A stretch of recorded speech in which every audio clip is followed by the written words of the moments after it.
How's it going, everybody? I am ZBilbs, and I'm back here with another Metal Albums Ranked video, and today I'm going to be re-ranking the now 7 studio albums by Dream Evil, including their newly released Metal Gods album. I ranked these guys a handful of years back. These guys were one of the first power metal bands that I got into, so I have a soft spot for them, and I was excited to revisit them with the release of their new album. So I'm going to be ranking their now 7 studio albums, including their new one, and I'll give a brief synopsis and review when I get to that one. But yeah, without further ado, let's just jump into the list. At number 7, I have 6. 6 is not at 6, it's at 7. This is their most recent until their newest album came out. I had this one a little bit higher last time, but I wouldn't say there are any bad albums by Dream Evil, but there are definitely some more like middling albums, some just like decent albums, and definitely these first 2 that I'm ranking are in that category. There's good stuff in this album, but honestly, one could make the argument that Dream Evil dropped off hard when Gus G left. I wouldn't quite agree with that. I think they've got some good stuff after Gus G, but there is a very noticeable absence of Gus G. There's a hole left in this band, that a Gus G-sized hole that was not able to be filled by Mark Black. And so the style that Gus G brought to this band, it never quite was able to carry on. And so I think with this album and with the next one coming up, the more like fast-paced, energetic style that Dream Evil had in the 2000s has just kind of been brought down. It's kind of now less power metal and more like traditional metal. So there's some good like chunky riffs in here and stuff, but it just doesn't quite have that style of Dream Evil that I like the most, and I think the songwriting is also a little bit weak here too. So that's why it's at my last spot. There are some good albums here. I like their title track, Dream Evil. 666 is probably my favorite. That's just cool. I like The Murdered Mind. There's some other decent ones like How to Start a War and Creature of the Night. But this is, like most Dream Evil albums, it's a pretty long album, and so there's a decent amount of filler. It's really hit or miss on the songs. So once again, I think it's a decent album. I don't think Dream Evil has any bad albums, but in terms of Dream Evil's discography, it's definitely on the weaker end, and I would say it would be the weakest one just by a smidge. This one and the next one I think are basically interchangeable. But moving on to number 6, sadly, I have their newly released album, Metal Gods. Now, I was going back and forth to whether this or 6 was my least favorite, and I gave this one the edge over 6, mostly because I think this is the first Dream Evil album that only has 10 songs instead of 12. So I think there's less filler than 6 has, and that's basically the only edge that it has over 6. 6 has more solid tracks, but this one has less filler, so it's kind of sticks or stones. But yeah, the songs on here, you know, it's hit or miss. There's some really solid ones. I liked 2 out of their 3 singles. I really liked the title track, Metal Gods. I liked Chosen Force. And then I thought Fight in the Night was pretty bad. There's like another really bad one in this album, like Master of Arms. It's just like slow and cringy. I mean, Dream Evil has plenty of cringy stuff, but when it's just like slow and boring and cringy, then it's really bad. But there's some other good stuff. I like Night Stalker. I like The Tyrant Dies at Dawn. Songs like Yana or Born in Hell are okay. There's stuff I like about them.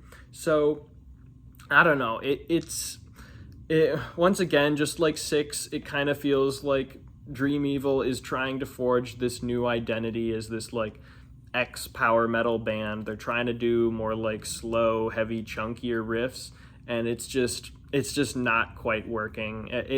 There's a couple of good songs in here, like Metal Gods and Chosen Force, but as a whole, this album is nothing special. It's not bad. There's good songs on it, and I think it's decent as a whole. But in terms of Dream Evil, just like 6, it's pretty mediocre. So that is Metal Gods at 6. All right, going into number 5, I would say from here, there's definitely a big step up, and I would say every album from here on out is pretty solid.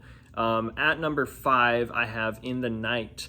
Now, before I ranked this as my least favorite, and honestly, I've come around to it. I enjoy this album a lot more now. I kind of think of it more as United Part 2, and I liked United before, and I like it now. Obviously, I haven't ranked it yet, so I think it's slightly better than this. But In the Night, honestly, it's still good. It's not as good as their earliest Gus G stuff, but it's still got an interesting enough style. There's still enough fun, fast-paced stuff in here, and the songwriting, I think, is definitely still solid. I think with 6 and onward, it drops off a little bit. So pretty good album overall. Some highlights: the title track, In the Night, is good. I like Bang Your Head, Frostbite, In the Fires of the Sun, See the Light. So there's Electric. Honestly, it's a pretty consistent album, despite there being 12 tracks. I would say the bulk of them are really solid. There's nothing too top tier, like even my favorite track on this album, I think, is In the Fires of the Sun. And I don't think I would put that in my top 15 Dream Evil songs overall. So it's a solid album. I like the style, I like the consistency, but it's not too special outside of that. So that is In the Night coming in at 5. Moving on to number 4, as I already alluded to, I've got United. As I said, I think United is kind of just like In the Night. They both have a very similar style, but I like the quality of United just a bit more. Now, this is Gus G had just left before this album, so this is the first one with Mark Black at guitar, and as a whole, I think he does pretty darn good on here. It feels like they're still trying to keep a similar style that they had with Gus G going, and so overall that makes for a pretty enjoyable album as a whole.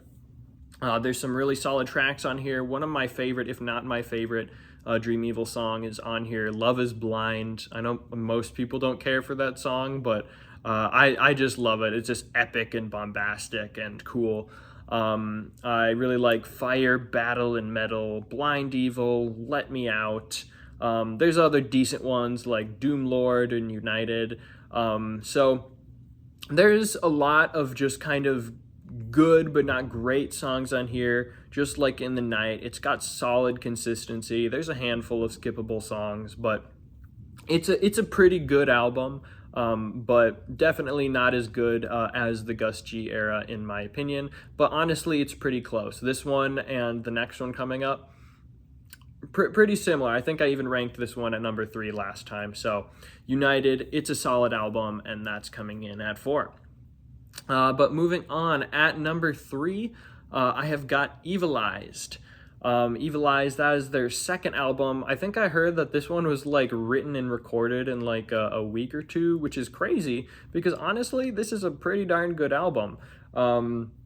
This was coming right off the back of their debut Dragon Slayer, and while it doesn't have that same fantasy type concept album, there's still some kind of connecting concept in this, I think, of like nightmares and bad dreams and all of that, which is interesting enough, and it still kind of has that cool like fast-paced power metal fantasy type style, if that makes any sense. But this album is very enjoyable. Gus G, definitely, you can very much tell, not very often do I like really notice a specific guitarist and their lack of playing, but for Dream Evil, the albums with Gus G and without it's so apparent, because he delivers some absolutely amazing riffs and solos and everything. But enough rambling about Gus G. Favorite songs, Children of the Night is one of my favorite Dream Evil songs. That one's fantastic. I love Forevermore. Evilized is great. Fight You Till the End. Bad Dreams is good. I like Break the Chains. So, and there's a handful of skippable songs. You can tell that this album was a little bit rushed because there's a few kind of filler-ish songs in here. Like Made of Metal, like what were they even thinking with that one? It's just ridiculous. But as a whole, the really good in this album definitely holds it up, and puts it in the upper tier of Dream Evil albums. So that is what I've got Evilized at number 3. Moving on to number 2, I have The Book of Heavy Metal. This album, there's a lot to like. It might be their cheesiest album. The theme is just kind of all over the place, where the first 2 albums kind of had a theme. This one is just kind of like, oh, metal, I guess. And then here's one about the Crusaders, I guess. So it's a little bit silly and all over the place, but it's just a really fun album. Obviously, the song, The Book of Heavy Metal, is iconic. I love it. It's cheesy, but it's just good enough Dream Evil cheesy that I don't hate it. There's other really solid ones like Into the Moonlight, Crusaders Anthem, Tired, Only for the Night, Unbreakable Chain. There's a lot of decent ones. There's a little bit of filler on this. This album kind of just feels like they were throwing stuff at the wall and see what would stick. And honestly, in rare cases like this album, I think most of it stuck. There's just enough just fun, energetic riffs in here and catchy choruses that, although this kind of feels like a giant clusterfuck of an album, it still feels pretty fun as a whole, and I enjoy it, but definitely not as much as the other album that is coming up here. But either way, Book of Heavy Metal, really solid album, and so that's what I've got at number 2. But at number 1, by a decent margin, I still have Dragon Slayer.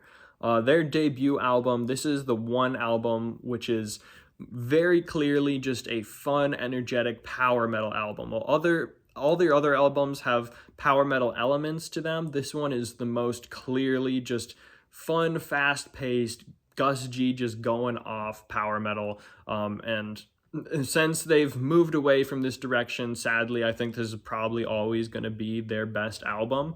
And man, I mean, what an album it is. I mean, it's very consistent. There's only maybe 2 songs on here that I don't really like, but I love the concept. The dragon is terrorizing the land, go take it down. And then it's just got some fun, epic fantasy storyline stuff going on here. It's got some amazing, catchy solos and riffs. Obviously, the singer, I forgot his name, Nicholas Igsfeld, his singing is fantastic on here. Got some amazing choruses. It's just a really darn good album. Favorite songs would be Chasing the Dragon, In Flames You Burn, Save Us, The Prophecy. That's probably like my second favorite Dream Evil song. I love that one. Losing You, a lot of people's favorite one would be The Chosen Ones. I like that one, not as much as some others on this album.